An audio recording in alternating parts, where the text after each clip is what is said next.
আছো তোমরা সবাই? আশা করছি সবাই খুব ভালো আছো। আমি দীপা, আমার নতুন আরও একটি ঝলমলে ব্লগে তোমাদের সকলকে জানাই অনেক স্বাগত, অনেক ভালোবাসা। আজকে হলো সোমবার, আর আজকে কিন্তু অনেক তাড়াতাড়ি ঘুম থেকে উঠেছি, প্রায় 4:45। উঠেই কিন্তু বাসি কাজকর্ম যে টুকটাক এদিক ওদিক ছিল সেগুলো সব সেরে নিয়েছি, আর এখন এই তো একটু ব্রাশ করে নেব। আর আজকের থেকে না চিকুর পাপার যেখানে অফিস শিফটিং হয়েছিল সেখানে আর কি ডিউটি শুরু হয়ে যাচ্ছে, তো যার কারণে আমাকে অনেক তাড়াতাড়ি ঘুম থেকে উঠতে হয়েছে। আগে তো তাও বাড়ি থেকে ওই আধ ঘন্টা ডিস্টেন্সে অফিস ছিল, খুব একটা কিন্তু অসুবিধা হতো না। 7টার সময় কিংবা 8টার সময় ঘুম থেকে উঠলেও কিন্তু টিফিন বানিয়ে দিতে পারতাম। আর এখন কিন্তু সেটা করলে আর হবে না, যেহেতু এটা অনেকটাই দূরে, আর যদি দেরি করে ঘুম থেকে উঠি তাহলে হয়তো তার টিফিনটাও বানিয়ে দিতে পারবো না। তো সেই জন্য আগের দিন রাত থেকে না সমস্তটাই জোগাড় করে রেখেছিলাম, যে কি দেবো না দেবো সমস্তটাই প্ল্যানিং করে রেখেছি। তারপরে কিন্তু একটার পর একটা কাজ করে নেব। আর এখন সবাই ঘুমোচ্ছে, আর একটু সকালে ঘুম থেকে উঠলে কি হয়, ঠান্ডা মাথায় কিন্তু কোনটা কোথায় কি করব না করব, কোন কাজ সমস্ত কিন্তু গুছিয়ে স্টেপ বাই স্টেপ করতে পারি, তখন কিন্তু খুব একটা অসুবিধা হয় না। আর এখন এই তো ব্রাশ করে নিয়েছি, মুখটা ধুয়ে নিয়ে, আর ওই যে আগের দিনে যে থালা বাসনগুলো ধুয়ে রেখেছিলাম সেগুলো এখন প্রত্যেকটা জায়গায় রেখে দিচ্ছি। তোমাদের মধ্যে কেউ একজন কমেন্ট করে জানিয়েছিলে যে এই যে রান্নাঘরে আমার যে সিঙ্ক এরিয়া রয়েছে সেখানে যাতে ওই এঁঠো জল যে ওই যে মুখের মধ্যে নিয়ে ফেলা এগুলো যাতে না ফেলি, এগুলো কিনা করতে নেই। কি জানো তো, এটা যদি নিজের বাড়ি হতো, আলাদা একটা সিঙ্ক এরিয়া থাকতো, তাহলে কিন্তু মানে কোনো অসুবিধা হতো না। আর এখানে তো আমার সেরকম সুযোগ সুবিধা নেই, ভাড়া বাড়িতে যেটা যেরকম আছে সেখানেই আমাকে করতে হবে। আর মানলে না অনেক নিয়ম মানা যায়, আর সত্যি কথা বলতে আমি কিন্তু যেসব নিয়মগুলো মানি সেগুলো কিন্তু সংসারে ভালোর জন্য। আর এইটা না আমি কি করে কি করব আমি জানি না, তোমরা যখন যেটা আমাকে বলো আমি কিন্তু সেটা শুনি, মানে যথাসাধ্য চেষ্টা করি। আর এখানে তো আমার দুটো, একটা বেসিন রয়েছে, একটা সিঙ্ক এরিয়া রয়েছে। বেসিনের জায়গাটাতে কিন্তু আমি ঠাকুরের থালা বাসন ধুই, আর রান্নাঘরে যে সিঙ্ক এরিয়া আছে সেখানে ভাত খাওয়ার পরে মুখ টুক ধুই। আমার তো কোনো অপশান নেই, কি করব বলো। তো যাই হোক, এদিকে তোমাদের সাথে কথা বলতে বলতে রান্নাঘরে বাসনগুলো রেখে দিয়েছি, আর এখন পাশি ঘরটা ঝাড় দিয়ে নিচ্ছি। পাশের রুমে যেহেতু ওরা ঘুমোচ্ছে সেটা তো এখন ঝাড় দিতে পারছি না, বেলার দিকে ওটা আরেকবার ঝাড় দিয়ে নেব। তার আগে আমার বেডরুম, ডাইনিং রুম, রান্নাঘর এবং উঠোনটা কিন্তু ভালো করে ঝাড় দিয়ে নেব। এই সকাল টাইমটা কিন্তু তাড়াহুড়োর সময় যে খুব একটা ভালো করে ঝাড় দিতে পারি তাও বলবো না, মোটামুটি হালকার উপর থেকে যতটুকু হলে হয় সেটাই আর কি ঝাড় দিয়ে নিচ্ছি। আর একটা কথা তোমাদেরকে বলি, এই যে সবাই এখন ঘুমোচ্ছে আর সেই ফাঁকে আমি ঘরের কাজকর্মগুলো একটার পর একটা করছি। সত্যি কথা বলতে কেউ যখন বাড়িতে থাকে না কিংবা সবাই ঘুমিয়ে থাকে তখন যে আমি একটা না কাজ করার আলাদাই এনার্জি পাই, সত্যি কথা। আর বাড়িতে যখন অনেক লোকজন আসে না তখন কিন্তু আমি সেই এনার্জিটা না একদমই পাই না। এটা হয়তো আমার সঙ্গে হয়, এটা আমার মনে হয়, জানি না তোমাদের সাথে হয় কি না। এই যে এখন সবাই ঘুমোচ্ছে আমি কিন্তু একটার পর একটা কাজ স্টেপ বাই স্টেপ করে যাচ্ছি। আর বাড়ির সামনে দিয়ে দেখো সবাই এখন মর্নিং ওয়ার্কে বেরিয়েছে।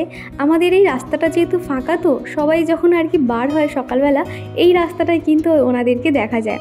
খুব এনার্জি পাই জানো তো এনাদেরকে দেখে, যে এত বয়স হয়ে গেছে তাও সকালে উঠে এরা মর্নিং ওয়ার্ক করছে, আর আমরা দেখো এত কম বয়সে সকালবেলা উঠতেই পারি না। তো যাই হোক, এদিকে যে কয়েকটা গাছপালা রয়েছে সেগুলোতে একটু জল দিয়ে দিলাম। আর বেলার দিকের পর থেকে তো আর জল দেওয়া যায় না, তাহলে গাছ মরে যাবে। আর মা যে মানি প্ল্যান্ট গাছটা পাঠিয়েছিল মাটি সমেত সেট করে, গাছটা এত সুন্দর হয়েছে না কি বলবো। বাড়িতে আমি যতবারই মানি প্ল্যান্ট গাছ মাটিতে লাগিয়েছি কিনা সেগুলো সবই মরে গেছে, একটাও বাঁচাতে পারিনি জানো তো। আর এদিকে এখন গাছগুলোতে জল দেওয়ার পরে আমার এই মেন গেটটা ঝাড় দিয়ে দিচ্ছি। অন্য সময় দেখা যায় জল দিয়ে ধুয়ে দিই, আর আজকে না ওই জল বয়ে বয়ে অত দূর থেকে আনতে হবে, সেই জন্য আর আনলাম না। মানে আমাদের রান্নাঘর থেকে এই যে বারান্দাতে জল কিন্তু চিকুর পাপাই দিয়ে যায়, আমাকে বয়ে আনতে হয় না। আর এখন যেহেতু সবাই ঘুমোচ্ছে, বিছানা করা রয়েছে, সেই জন্য আর আনলাম না। তো এখন শুধু একটু ঝাড় দিয়ে দিচ্ছি, তারপরে বেলার দিকে একটু জল দিয়ে ধুয়ে দেবো। আর আজকে চিকুর পাপাকে বানিয়ে দেবো পাস্তা টিফিনে। কি জানো তো, ওখানে যেহেতু যেখানে অফিসটা শিফটিং হয়েছে আর কি, ওখানে তো সেরকম মানে খাওয়ার যে জায়গা বলো বা ক্যান্টিন বলো সেভাবে তো তৈরি হয়নি, মানে একটু সময় লাগবে। তো সেই জন্য বললো কি এরকম ড্রাই মানে যে খাবারগুলো আর কি খুব তাড়াতাড়ি খাওয়া হয়ে যাবে সেরকম খাবার দিতে। আর অত তো সময়ও পাচ্ছে না এখন করে, বুঝতে পারছো একটা জায়গা থেকে আরেকটা জায়গায় শিফটিং হওয়া মানে অনেকটা ঝামেলা থাকে। আর এমনিতেও ওর উপরে 3টে ডিপার্টমেন্ট, সব দায়িত্ব ওর উপরেই আছে। তো সেই জন্য না বেচারা খাওয়ারই সময় পায় না। তাই তো বলে যে খাবার বানাতে হবে না, কিন্তু এত বড় বেলা, সেখানে যদি একটু কিছু খাবার না খায় তাহলে কি আর হয়। তো সেই জন্য ওকে একটু পাস্তা বানিয়ে দিলাম, আর এদিকে ওর জন্য একটু প্রোটিনেক্স পাউডার আর দুধ দিয়ে দিলাম। আজকে আর চা বানিয়ে দিইনি, আর যা গরম পড়েছে না, দেখছি খুব একটা ও চাও খেতে চাইছে না। তো এখন এই যে একটু পাস্তা দিয়ে দিলাম আর সামান্য একটু সস দিয়ে দিচ্ছি, কেননা বেশি সস দিলে আবার খেতে ভালো লাগবে না, যখন খাবে অলরেডি সেটা ঠান্ডা হয়ে যাবে। সকালে তাড়াহুড়োর সময় যখন টিফিন বানিয়ে নিই, তারপরে কিন্তু রান্নাঘরটার অবস্থা ঠিক এরকম হয়ে থাকে। আর এইগুলো যদি এখন পরিষ্কার না করি, এরপরে তো আবার রান্না বসাতে হবে, তার উপর কিন্তু আরও এদিক ওদিক পুরো ছড়িয়ে ছিটিয়ে থাকবে, কোনটা কোথায় রাখছি নিজেই খুঁজে পাবো না। তার থেকে আগে ভালো এই যে মোটামুটি যা টিফিন করেছি, টুকটাক জিনিসপত্র এদিক ওদিক ছড়িয়ে ছিটিয়ে আছে, সেগুলো প্রত্যেকটা জায়গায় রেখে দিই। আর কয়েকটা জলের বোতল ফাঁকা হয়ে গেছে, সেই বোতলগুলোও ভরে নিচ্ছি। আর এখন রান্না করব বলে এই পর্দাটা সরিয়ে দিচ্ছি, আর রান্না হয়ে গেলে পর্দাটা ফেলে দিই। আর এই যে কন্টেনারগুলো দেখছো কয়েকটা ফাঁকা পড়ে আছে, তো ভাবলাম এখন নয়, আগে আমি স্নান ঠাকুর পুজোটা করব, তারপরে এই কাজগুলো সারবো। মোটামুটি সকালে ঠাকুর পুজোটা না হয়ে থাকলে তো অনেকটাই চিন্তা হয়। আর চিকু ঘুমোচ্ছে, সেই ফাঁকে ভাবছি কতক্ষণে আমি রান্নাটা মোটামুটি বসাতে পারবো। রান্না বলতে সকালবেলাটা কি হয়, ওই যে আলু সিদ্ধ ভাত বসিয়ে দিই। আর এখন করে তো চিকুকে বাইরের কোনো খাবার বলো কিংবা রিচ জাতীয় খাবার, যেটা বাচ্চার শরীর খারাপ করবে সেরকম তো কিছুই দিই না। আর এই তো চিকুর পাপা এখন স্নানে ঢুকেছে, তার আগে ও যা যা লাগবে অফিসের জামা প্যান্ট সমস্তটাই হাতের কাছে জোগাড় করে দিলাম। তা না হলে না একটা বার করতে গিয়ে আরেকটা ফেলে দেবে, তার থেকে ভালো হাতের কাছে এগিয়ে দিলাম। আর এদিকে যে বালিশগুলো দেখছো, কার্পেট কিংবা বাল্লাপোষ যেগুলো থাকে, সেগুলো এখন একটু গুছিয়ে রাখছি। সকালবেলা যদি একটু উঠতে পারি আর কাজকর্ম একটার পর একটা করে নিতে পারি, তাহলে না অনেকটাই সময় পাওয়া যায়। আর আগের রাত থেকে কিন্তু প্ল্যানিং করে নিতে হবে সকালে কোন কোন কাজগুলো করব। আর সকালে যদি কাজগুলো তাড়াতাড়ি হয়ে যায়, তাহলে না দুপুরে একটু ঘুমাতেও পারি। আর যখন দেরিতে ঘুম থেকে উঠি, ওই যে কাজ করতে করতে না সেই দুপুর হয়ে যায়, মানে ঘুম তো দূরের কথা, একটু রেস্টও পাই না, জানো তো। আর এদিকে দেখো আমাদের লালু চলে এসছে, ওর জন্য কয়েকটা বিস্কুট নিয়ে নিয়েছি। আর আজকে আমি একটু অবাক হলাম, আমাদের লালুর জন্য এখানে বিস্কুট দিচ্ছি, সে দেখছি খাচ্ছে না। তারপরে বুঝতে পারলাম পাশেই দাঁড়িয়ে রয়েছে আমাদের ভুতু। ভুতুকে দেখে আমাদের লালু ভীষণ ভয় পায়, সেই জন্য দেখো বিস্কুটটা দিয়েছি। বেচারা খাবার ইচ্ছে হচ্ছে কিন্তু খেতে পাচ্ছে না। তো এদিকে আমি নিচের দিকে ফেলে দিলাম, যে খাবে। মোটামুটি ওই যে লালুকে দেখছে, ও কিন্তু অনেক ছোট থেকে আমাদের কাছে থাকে, জানো তো। আর এই যে লালু, চিকুর পাপা যখনই অফিস যাক না কেন, তখনই কিন্তু ওর বাইকের সঙ্গে ছুটতে ছুটতে পুরো হাফ রাস্তা পর্যন্ত দিয়ে আসবে। আবার রাতে যখন ফিরবে তখন কিন্তু এই বাইকের আওয়াজে ঠিক ছুটে চলে আসে। আর সকাল বিকেল তো ওকে বিস্কুট এরকম দিতেই হয়। খুব ভালো, জানো তো, মানুষরা বেইমানি করে কিন্তু এরা কখনো বেইমানি করে না।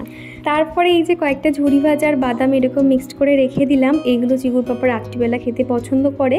আর সেটা দেখলাম বিছানার কাছে ছিল খালি হয়ে, তো আরেকটু ঝুড়ি ভাজা আর বাদাম মিক্সড করে রেখে দিলাম। তারপরে আমার জন্য একটু দুধ আর প্রোটিনেক্স পাউডার নিয়ে নিচ্ছি।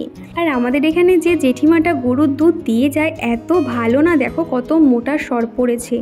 আর এই দুধ কিন্তু চিকুকে আগে খাওয়াতাম, কোনো অসুবিধা হতো না, কিন্তু যখন থেকে আর কি গরম শুরু হয়েছে, এই গরুর দুধ খেয়েই চিকুর শরীরটা খারাপ করেছে, জানো তো। বাচ্চা মানুষ তো শ্যুট হচ্ছিল না। তো কাল থেকেই বলে দেবো যে দুধটা যাতে আর না দিয়ে যায়, কি করব। আর আমারও না দুধ খেতে একদমই ভালো লাগে না। ওই যে বাড়িতে দুধ থাকলে কি হয়, মাঝে মাঝে একটু ছানা পনির এরকম বানিয়ে নিই, কিংবা পায়েস টায়েস আর কি করে নিই, তা না তো একদমই ভালো লাগে না। অন্য সময় চিকু দেখা যায় 8টা সাড়ে 8টা বাজলেই ঘুম থেকে উঠে পড়ে। আর আজকে তো আমি অবাক, একটার পর একটা কাজ করছি আর মাথায় না ঘুরছে যে চিকু হয়তো এই ঘুম থেকে উঠে পড়বে। আজকে চিকু কখন ঘুম থেকে উঠেছে জানো, সেই 10:30 পর্যন্ত। আসলে ভোরের বেলা ওর ঘুমটা ভেঙে গেছিলো, সেই জন্য আর কি। তো ভাবলাম এদিকে শোকেসটা একটু পরিষ্কার করে নিই। আগের দিন তো দেখেছো বেডরুমটা ভালো করে ডিপ ক্লিনিং করেছিলাম, আর এই পাশের রুমটা তো ডিপ ক্লিনিং করা হয়নি। আর শুধু এই শোকেসের জায়গাটা বেশ ধুলো পড়েছিল। উপরে যে টেবিল ক্লথটা পাতা ছিল সাদা কালার, তো এত পরিমাণে ধুলো হয়েছিল, দেখতে খুবই খারাপ লাগছিল। তো সেটা এখন ভালো করে পরিষ্কার করে নিচ্ছি। আমি না সব সময় যে সব জিনিসপত্র ক্লিন করতে পারি সেটা কিন্তু নয়।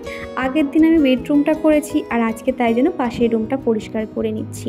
এরকম যদি আমরা পাটে পাটে ভাগ করে নিয়ে প্রত্যেকটা ঘর একদিন একদিন করে করতে পারি, সেক্ষেত্রে কি হয়, অতটা খাটনিও হয় না এবং প্রত্যেকটা কাজ কিন্তু ভালোভাবে করতে পারি।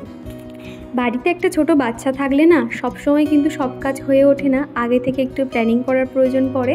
আর আমার ক্ষেত্রে কি হয়, এখানে তো পুরো একার হাতে সব কিছু, যেদিকে আমি না তাকাবো সেই জায়গাটা পুরো একদম নোংরা হয়ে পড়ে থাকবে। সব কিছুই তো আমাকে সামলাতে হয়, সেক্ষেত্রে কিন্তু একার উপর অনেকটা প্রেশার পড়ে যায়। তোমরা খেয়াল করলে আমার ভিডিওগুলো দেখে বুঝতে পারবে, ফার্স্টে করেছিলাম রান্নাঘর, না রান্নাঘরের আগে করেছিলাম বাথরুম, তারপর রান্নাঘর, তারপর হলো বেডরুম, আর আজকে করছি পাশের রুম। এইভাবে কিন্তু আমি পার্ট বাই পার্ট প্রত্যেকটা কাজকর্ম করে থাকি। আর সেই জন্যই কিন্তু আমার ঘর বাড়ি সবসময়ের জন্য পরিষ্কার পরিচ্ছন্ন থাকে, কোথাও কিন্তু একটু ময়লা থাকে না। তো যাই হোক, এদিকে সমস্তটা এখন গোছাচ্ছি, আর সেই ফাঁকে চলো তোমাদের কয়েকটা নাম নেওয়া যাক। আগের দিন ব্লগে তোমরা যারা যারা কমেন্ট করেছিলে, তো প্রথমেই কমেন্ট করেছিলে রিয়া মুখার্জি, সিথি, রিয়া ঘোষ, সুরাইয়া নেহা ফ্যামিলি, মুক্তাতিকা, রিঙ্কি, ঋষিকা, সোনিয়া গুহা, রিনা ঘোষ, অঙ্কিতার রান্নাঘর কেয়ার ফ্যামিলি, সুরভি মণ্ডল ঘোষ, আর যে জুহি, স্বর্ণালী দাস, মৌ লাইফস্টাইল। আর রিঙ্কি আমাকে জিজ্ঞাসা করেছিলে, দিদি তুমি ভিডিওতে যে প্রথম একটু একটু করে যে ভিডিওগুলো দাও, এগুলো তুমি কিভাবে করো? কি জানো তো, তুমি যখন যে ভিডিওগুলো শ্যুট করছো, যেই পার্টগুলো তুমি প্রথমেই দেখাতে চাও, সেই পার্টগুলো একটু একটু করে নিয়ে তুমি সামনের দিকে অ্যাড করে দিতে পারো। আমি কিন্তু এইভাবেই করে থাকি। আর এই যে শোকেসটা দেখছো, আমাদের চিকুর যত বয়স আর শোকেসটার কিন্তু ঠিক তত বয়স। এই শোকেসটা কেনা হয়েছিল বেসিক্যালি চিকুর জামা কাপড় রাখার জন্য। শোকেসের একদম নিচের দিকে যে খোপগুলো রয়েছে, সেখানে চিকুর সমস্ত জামা কাপড় জুতো রাখা হয়, আর মাঝখানে যে কাঁচ লাগানো জায়গাটা, সেখানে চিকুর পাপার অফিসের জামা কাপড় রাখি, আর উপরে ওই টুকটাক ওই চিকুর ওষুধ রাখা হয় এবং ডায়েরি, এইসব আর কি টুকটাক জিনিসপত্র রাখা হয়। প্রথমেই কিন্তু ফাঁকা থাকতো, কিন্তু আস্তে আস্তে পুরো জিনিসপত্রে ভরে গেছে। সংসারে যাই আনো না কেন, সেগুলো কিন্তু ঠিক সংসারের কাজে লেগেই যায়। তো শোকেসটাকে সুন্দর করে গুছিয়ে নেওয়ার পরে আমি কিন্তু স্নানটাও করে নিয়েছি, এরপরে করব ঠাকুর পুজো। আর এই যে সকালবেলা স্নান করলে জলটা তো বেশ ভালোই ঠান্ডা থাকে, আর স্নান করতেও ভালো লাগে। আর বেলার দিক থেকে মোটামুটি যদি 11টা বেজেছে, জল এত পরিমাণে গরম হয়ে যায় না, ট্যাঙ্কের জল পুরো হাতেই দেওয়া যায় না, মনে হয় যেন হাতে ফোসকা পড়ছে, এতটাই গরম থাকে। আর আগের দিন রাতে কিছু জামা কাপড়গুলো কেচে দিয়েছিলাম, ওই একটা মশারি, কয়েকটা জামা কাপড়, সেগুলো দেখো বাইরে মেলা রয়েছে। আর এখন আমার জামাটাও বাইরের দিকে মেলে দিচ্ছি। মোটামুটি খুব বাইরে দেবো না, এই ধারের দিকটায় দিয়ে দেবো, যা পরিমাণে রোদ থাকে না, সব এমনিতেও শুকিয়ে যাবে। এরপরে যখন আবার বর্ষাকাল শুরু হবে, দেখবে এই জামা কাপড় শুকাতেই চাইবে না।